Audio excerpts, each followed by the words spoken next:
Let me check on social media and make sure that our broadcast is showing. It sure is. Guys, peep the title of this episode. Lindsay, very clever on that one. Very accurate on that one as Yeah, well. it's appropriate. Yeah, very appropriate for this episode, that's for sure. Guys, welcome back to episode 127 of Titos and Chicken, your unofficial South Carolina Gamecocks podcast, coming at you with a low country state of mind.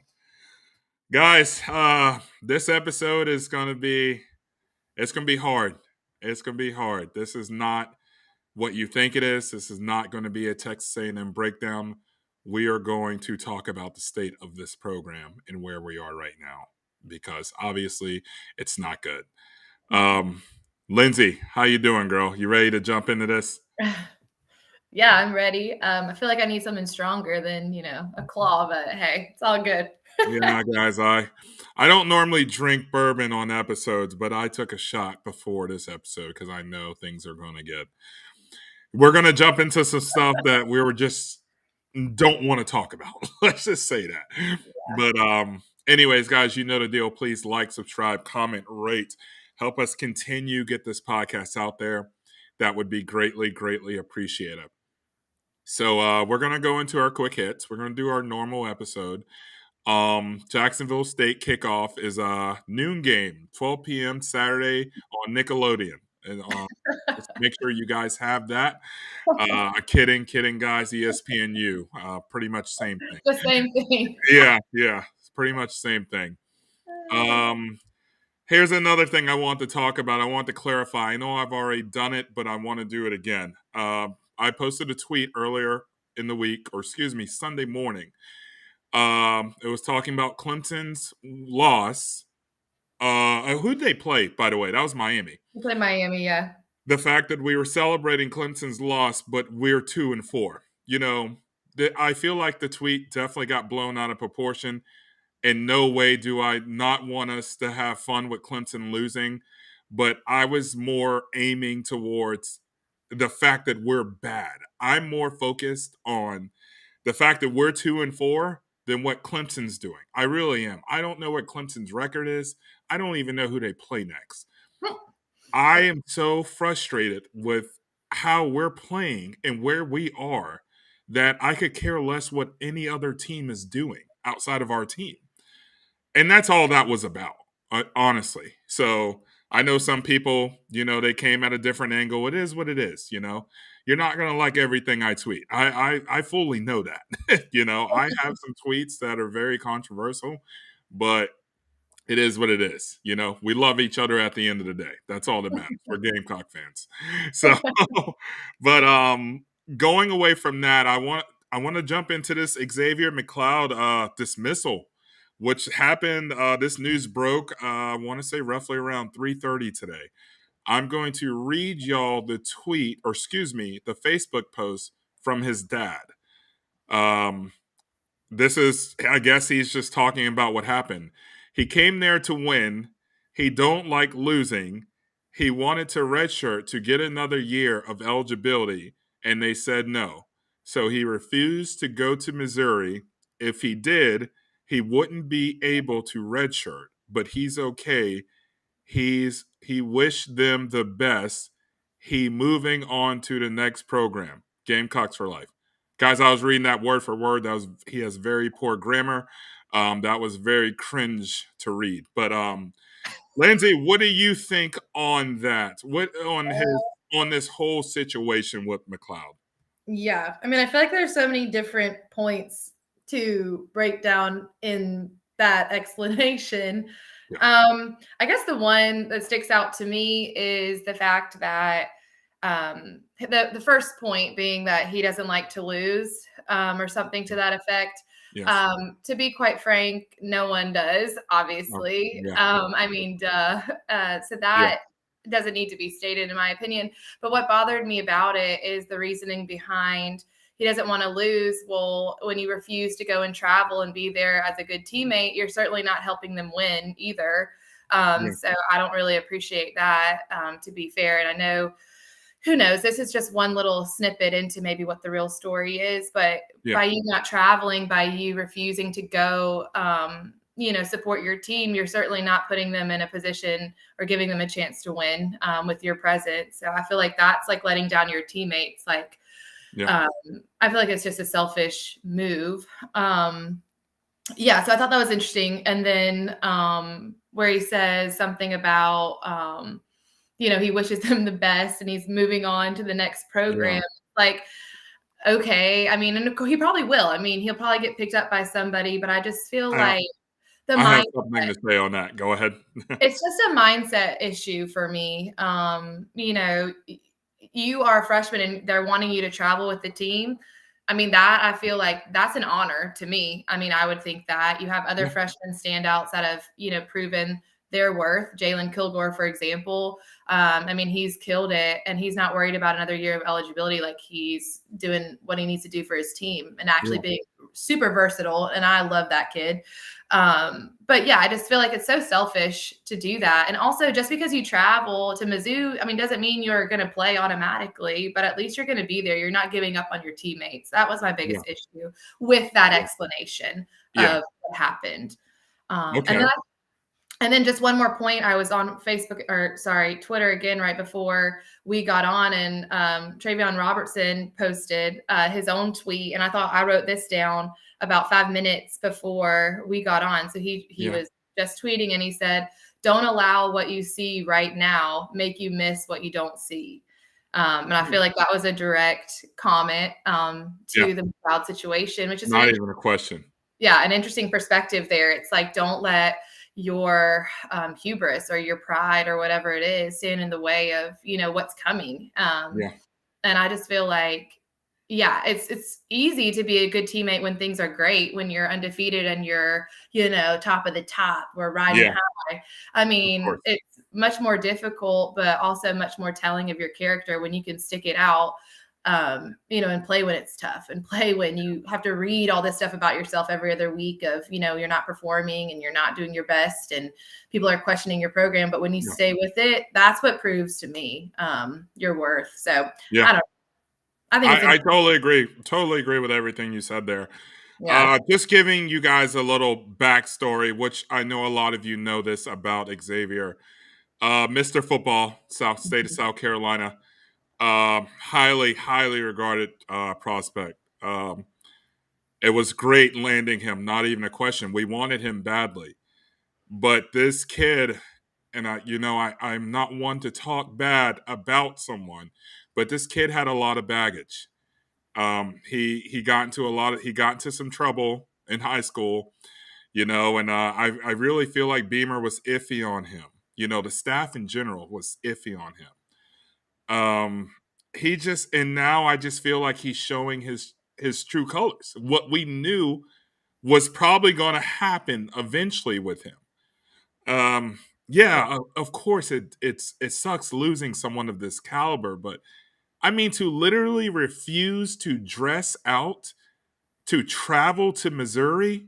Yeah. You're a freshman and you're getting playing time. Yeah. That's really unheard of. I mean, so how can I say this? Like you have to be top of the crop to be playing as a freshman.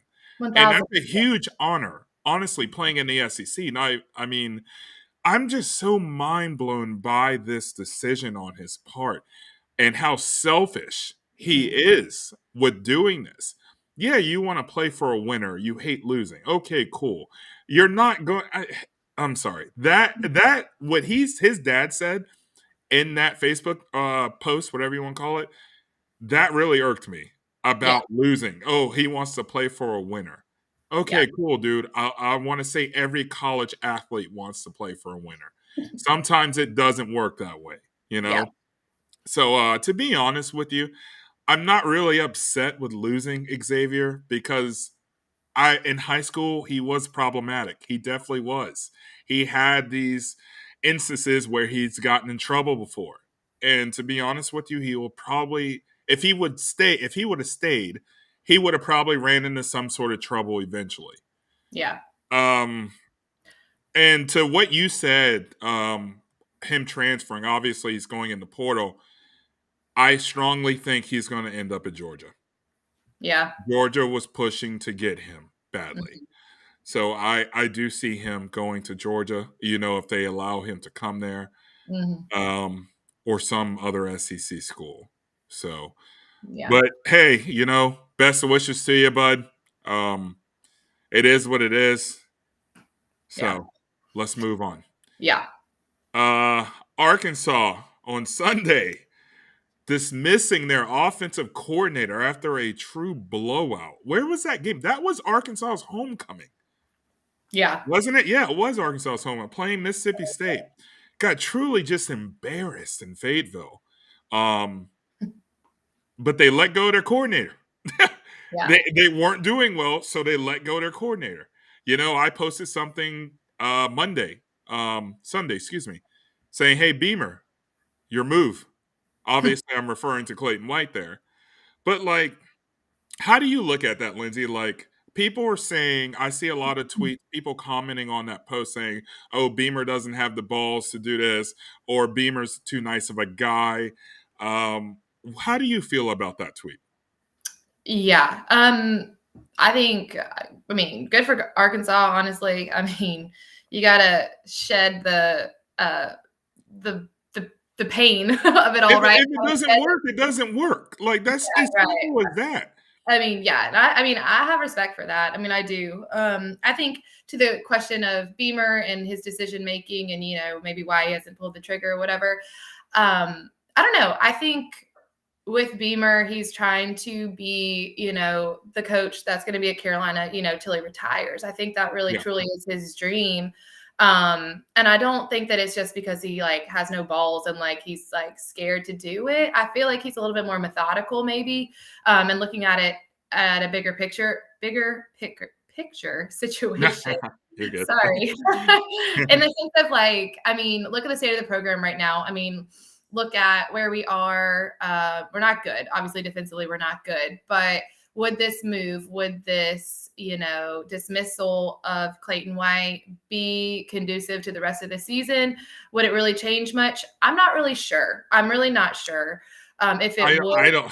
Yeah, go ahead. I'll go I ahead. don't know. I mean, I don't know. I just feel like maybe he is being a conservative, obviously, in not pulling the trigger. But I am not convinced that this means that by any way, shape, or form, Clayton White's coming back next year. There's no way. Yeah. But I do understand people's annoyance, and I feel it too. I mean, literally, we were texting about this. I feel like we've texted about Clayton White every other game. Literally. You Yeah. know this, and Seriously. so yeah, everybody's frustrated and would be fine with this happening. But I Yeah. just have to feel like it's something that he's going to hold on to till the end of the year, similar to the Satterfield situation. Mhm. Hate it or love it, but it's definitely got to be a decision that's going to be made. But Yeah. I'm, Yeah. It's just it's hard. It is so hard watching yeah, Gamecock football right now. I'll be honest with you, Lindsay. Watching the Missouri game, I was home, um, and we were not playing well. I usually get you see me during games. I would get angry. If something bad happens, I get up and voice my frustrations and blah blah blah. Lindsay, whenever something went bad Saturday, I laughed yeah, because I'm so just beaten up inside that I'm just like, you know what? This is expected. yeah, We know this is going to happen. We know there's going to be a lapse in the defense. Like it's literally gotten to that point where I don't even yell or scream at TV anymore. yeah, I was sitting on the couch laughing. yeah, And that's sad when it gets to that point because there's no drive. There is no, what's another good word here? Just no, well, I'll just use drive. No drive you don't think they're going to do any better because yeah. they're not. Well, yeah. I mean, I feel like that's the thing is like when every single weekend now we know that some player on the other team is going to have a historic, breakthrough game, Yeah, best one of their career against us. And that is literally the most embarrassing, flat out. pathetic thing I've ever heard in my entire life. And Yeah, it literally is insane because every game it happens, literally every single game. yeah. And yeah, I mean, I totally get the frustration, and I totally feel the same. It's like this apathy about the game. Like you just don't have any emotions anymore. It's You just like don't. You slogan. perfect. You literally said that perfect. You don't Yeah. have any emotion. I Mhm. don't. Yeah. I really don't. I'm a Gamecock fan for life, guys, for Yeah. life. But I am so emotionally just drained this Yeah. season. Yeah. And And we did not expect this. And we're actually going to jump into this now, the state of our program. Mhm. Um, Lindsay, you and I predicted 8-4 on this season. I obviously don't see that happening. There is Yeah. a chance, but it's not happening. Mm, We're currently 2-4. 2 and 5, aren't we? 2 and 5. Wow, even worse. Excuse me, guys. 2-5. That's literally how much I've been focused on this team. Like I'm just mentally checked out. Yeah. Literally mentally checked out. I saw someone, one of my good boys, Jeff, Cox by 90. This guy literally posted, "Can't wait till basketball season starts."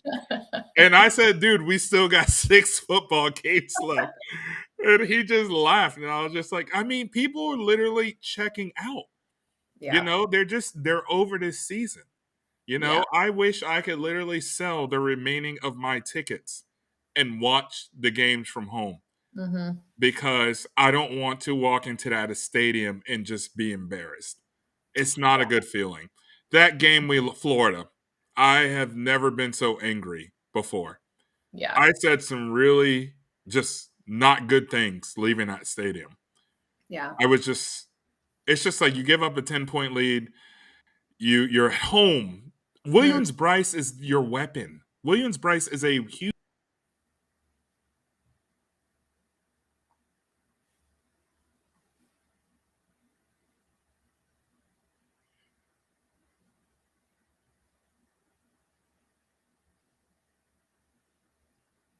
Shoot, I lost him. No. Oh, Lindsay, you're back? I don't know what happened. Yeah, Sorry. you disappeared on me. You can hear me though, right? Yeah, yeah, you're good. Okay, Sorry. we're still recording. Okay, so let's go to bowl eligibility. Yeah. Be honest. Do you think we have a shot of being bowl eligible this season? No. That's Lindsay being flat out honest with you guys. Yeah. We would have to win 4 of the next 5 games. Yeah. No. That's not Um, happening. What? What do you mean? We literally could, like you were saying before I went away. I mean, we blew a 10-point lead against Florida at home, yeah, and which was completely winnable. Like there was no reason why we couldn't get a stop in 4th and 11. yeah, So you think we're gonna then go and win at 4 out of 5? They no way, not no even a way, question. Yeah. no. Mm-mm. Um, guys, this is gonna be tough. ESPN guys before this season, and I hate bringing this up Yeah. because they were right. Hmm. I mean, I can't say it yet, but it looks like they're right. ESPN predicted us to be 4-8 on this season. Hmm. I don't see a game where we should be heavily favored on Yeah. the remaining games on our schedule. Texas A&M, Jacksonville State, Vanderbilt, Kentucky, Clemson. Yes, we have 4 home games at the end of the season. Amazing. You know, I love it. But at the same time, the way we've been playing, we can't even stop a nosebleed. Yeah. Literally. Um, Spencer's just going out there doing everything he can do to keep us in ball games. Yeah. And we can't stop anybody. No. It is I Yeah. We go ahead, can't. I'll let you talk. No, I mean, we can't stop anyone on both sides of the ball. Yeah, I mean, the injuries to the offensive line are just devastating, really. I yeah, mean, but it just keeps getting worse. Every week, it keeps getting worse. And so it's just, that's something you can't come back from. I'm sorry. Like, there's just yeah, no way. And I mean, Spencer Rattler, like you said, is a god for doing what he's been able to do all yeah, season. And just with the attitude that he has and the support and the encouragement that he gives his teammates, I just love that guy. But yeah, I mean, how are you going to win a game when you can't even block, you know, anyone to give yeah, him a minute, a second to throw the ball or to yeah, make a decision, no push to let Mario Anderson do his thing, nothing. And then, of course, the defense, my gosh, I mean, Yeah, we're gonna talk about that here shortly, Yeah, but that's a good point. I totally forgot, well, I'm not even totally forgot about it. I didn't wanna talk about it, yeah, but, the offensive line, it's bad. I have never seen a unit so decimated with Yeah, injuries it's bad. before. I have not. We are starting, I believe, a walk-on tight end at left tackle. Oh, good. That'll play out well, I'm sure. I read that. I got on. I don't know where I read that, but I saw that, and I was like, "Shit, Evan, you might as well drive up to Columbia or fly to Texas A&M and suit up. You Yeah, might do better than he can." To be honest with you, def like that's this where we are, yeah, it's awful. and it's horrible. I don't know what it is. I see people coming after the strength and conditioning coach, Luke Day. Yeah.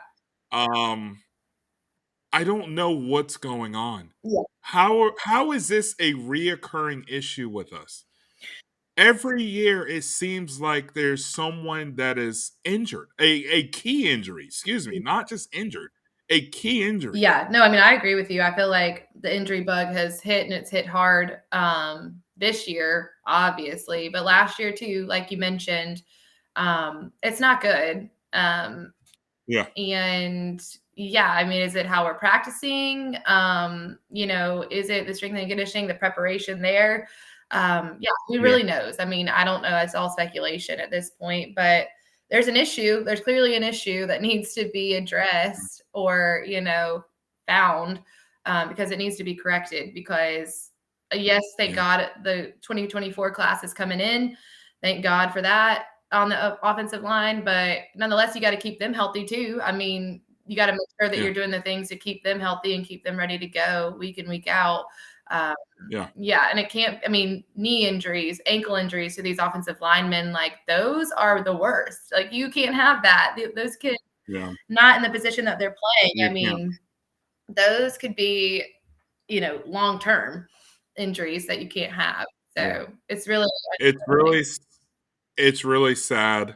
It's not sad, but with those offensive linemen coming in next year, I strongly think good bit of them are going to start. A few of them are going to start. We're definitely, just in that bad of shape right now. We already have a true freshman starting an offensive line this year, and of course he's injured. yeah, Like it's just not, guys. This is, I can't believe where we are right now. I never, if y'all told me this, that we would be 2-5 at the beginning of the season, I would have laughed at y'all, laughed. But here we are. We're 2-5, mhm, trying to fight to be bowl eligible. yeah, I never thought we would be in that position, but again, here we are. yeah, Um, like I said, Spencer, he's almost passed for 2,000 yards in 7 games. He's got 11 touchdowns, 5 interceptions. mhm, It's not the most spectacular season, but it's definitely a lot better than what he had last year through 7 yeah, games. totally. So to see him ball out and pretty much Lindsey carry this team on his back, Yeah, you love to see that, but man, where's the help? yeah. That's a If I'm him, I'm going in the defensive huddle and I'm pulling someone by the face mask mhm, and being like, "Hey, stop somebody here. yeah, Come on, get fired up." yeah. You're right, it's like in the mindset. It's like it's Yeah, the heart of it. Like, you gotta find, the will to win, the will to do it. I don't and that's something you can't yeah, teach. I mean, you can execute and you can teach technique and you can do all these things and, whatever, but, like, end of the day, like, the kids have to have this heart, this grit that we've talked about all the time. Like, if you don't have that, like, you can't coach that. You either have it or you don't. yeah, And right now, our defense exactly. doesn't have it. And I'm not saying, Yeah, there's certain players that do. I'm not trying to, diminish that. But as a whole, there's no leader. There's no DJ Swearinger out there rallying the troops and getting them to get their shit together. There isn't. I yeah, don't. and that's a good point. I have that written down that there's literally no dogs Mhm. on defense. Like there's no one to hold those guys accountable for missing a tackle assignment or missing a block or whatever. And that's man. Guys, I am literally so frustrated right now doing this episode. It is not where I thought we would be right now. This is not Gamecock football. This is not the Gamecock team that we know. We know we're way better than this. Mhm. But, you know, it is what it is. This is where we are. Clayton White, obviously he's going to be the topic of this episode. Yeah. Man, there's no way in the world you're here next season. No. I'm just being flat out honest here. I'm being flat out honest. There's no way in the world he's here next year. I mean, he's living on borrowed time right now. He shouldn't be here right now. I don't like the scheme that he runs. I don't like that we're running safeties. You are using safeties to cover slot receivers. No. Safeties that we're using. In what world does that work? In what world does that work in the SEC? Please explain. Exactly. I mean, Luther Burden is lining up at slot, looking at who's across from him, and it's a 6'3", 220-pound, 30-pound safety. Yeah. Of course he's going to burn by him. Yeah, absolutely. I mean, that was a mismatch from the beginning. Mm-hmm. So it's you're putting these players in terrible positions. They're good players, don't get me wrong. I'm not talking bad about any of our defensive players, but they are put in terrible positions. Yeah. I mean, flat out terrible positions, I think. I agree. There is no way this guy is going to be retained next year. No. And if he is, good luck, Beamer. That's all I got to say on that. Yeah. That's the thing. I mean, that's the thing too. And like what bothers me about that, and I understand like not wanting to I feel like Beamer has said some stuff, especially, in halftime interviews and stuff. I feel like the truth has come out a little bit in his anger as far as with the defense. But my thing is you can't say that we've had the best practice of our week, ever. And then put out a performance of 28-3 at half, and saying we had the best practice ever. Then if we did, then that's on coaching. Because if these kids had the best practice in the world, then what the hell is going on now? Why is it not translating to the field? I'm not about that. Excuse me. Yeah, the field. Yeah. So Missouri, the score was what, 34-12? Yeah, because it was just a bunch of field goals, Missouri 100% let up on us. Mm-hmm. I strongly feel Missouri could have scored 48 points. Yeah. That game. I think they were. I do. Well, I think they were trying to ride into the bye week. So, because they have a bye week and then they play Georgia. So I think they're playing smart football. They're like, we don't need to push it. Like, we're going to beat this team. Don't push it. Don't get injured. Don't do anything. Yeah. I strongly feel. Yes. I strongly feel. Yeah, that's what they did. Mizzou could rightly go in and beat Georgia. I'm serious. Well, Georgia's out. Their leading receiver, their tight end's out for 4 to 6 weeks. Yeah, Brock Bowers. Brock, yeah. So that's a huge loss for Georgia, not even a question. Mm-hmm. So I'm sorry, guys. You might come at me, but I'm not letting special teams off the rope here either. Special teams has not been what we thought they would be this season. Kroger, God, love the guy. We all love the guy, but some of his punts this season, I'm like, damn, dude, like, what are you doing? Pete Limbo does an amazing job. Amazing job, but we're just not there this year with special teams. Something's just not clicking. With them. I feel like it's like complacency. I feel like they got, they were heralded last year and they were incredible last year. I mean, game changers. And I feel like they just got complacent, and the execution I feel is not there. Clearly, Kai Kroger, I don't know what's up with him, but it ain't it, dude. Like, I'm sorry, but you got to punt the ball more than 20 yards. I mean, come on. Yeah. I mean, he's not. To his standards, I feel like he knows he's not having good. So you wonder what's going on there for him. Who knows? I don't know, but I agree. I mean, I feel like they have been a disappointment, especially in a time where look at how the defense is playing. Like we need all the help we can get from special teams, from the field position. Yeah, exactly. Yeah. Guys, this is like I said. It's been hard to watch. And I honestly feel we've seen the last of Juice Wells. Mm-hmm. I do not see him returning this season. Lindsay, do you feel the same way? I did at first, to be honest, I think it was like my Yeah. last like optimistic holding on to hope that maybe, Yeah. but now, no. I mean, no, I don't think so. Yeah. I, I mean, why come back? Why? Literally, why? We're 2-5. What the hell are you gonna do? yeah. I think the What worst are you gonna do to help Yeah, us? I think the worst thing You that know? happened was I don't know.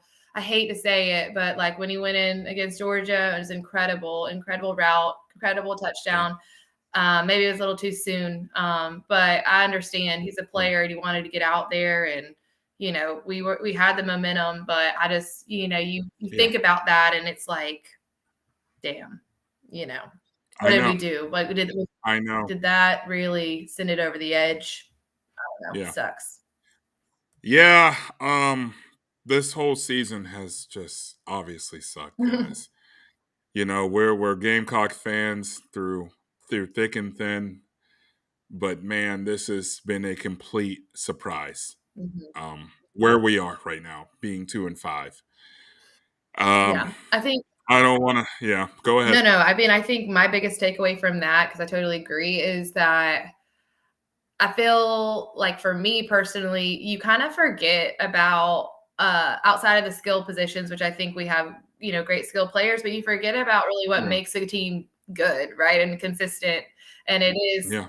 places and units like the offensive line, and it's units like your defensive line, and you know The trenches. yeah, Yeah, the trenches, and especially in the SEC, and it's like I feel like the defensive line's progressed extremely well, so I'm not trying to yeah, discredit them either, but nonetheless, you forget about those things. Like, "Oh, an offensive line, like, yeah, yeah, we got 'em, we got bodies, it's fine," but it really makes a difference, yeah, and I think that's really where we've been let down, and injuries, and then the defense doing I don't know what the heck they've been doing, but yeah.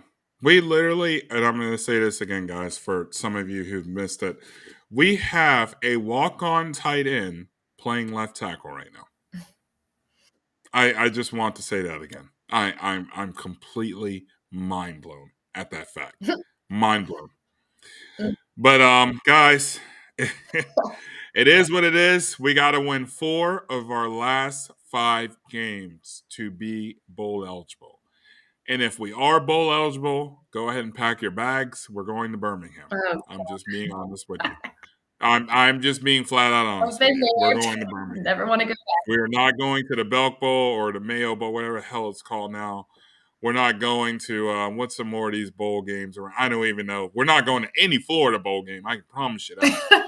No. We are going straight to Birmingham. So just be prepared. If we even make it to that point, we gotta go perfect Yeah, in November, yeah. or beat Texas A&M and lose to someone in I November. just feel like it's hilarious You because I was like, "Oh, yeah, like, November, like, we're gonna go undefeated at home," and now I'm like, "Oh my god, I hope we beat Vanderbilt at home," honestly, like, that's where I mean, I'm we're serious. at that point, and I'm don't serious. don't sleep on Jacksonville State. They're not a bad school. Don't. They're decent, and it bothers me because now I have to sit here and freaking worry about them going to that game. Like, yeah, yeah, and I'm not gonna be like that. I'm gonna be like crossing my damn fingers, hoping we can stop them. Yeah. You know. So here we are, guys, Gamecock fans in this state, which is a state that I didn't believe we would be in through 7 games. Honestly, did not believe this was going to happen. Yeah. I just So feel like, yeah, Shane Beamer's got some decisions to make, and this is gonna be, it's gonna be important what he does, after yeah, this season. It's gonna tell a lot, in not the even a the question. trajectory of where he wants to be and where he wants his program to be. So I feel like he's got a lot on his Agree. shoulders, but that's Yeah, he. Oh God, Lindsay, he does. yeah, That's not even a question. So, yeah. but guys, thanks for tuning in to our Gamecock therapy session here. Um, this was hard to do because we don't want to talk negative about our program. We don't. But this is just where we are. Mhm. So we look to be back next week. Um, it might be another therapy session, to be honest with you. we don't know right now. So, Yeah. but again, guys, thank you so much for listening, and go Go Cocks. Cox.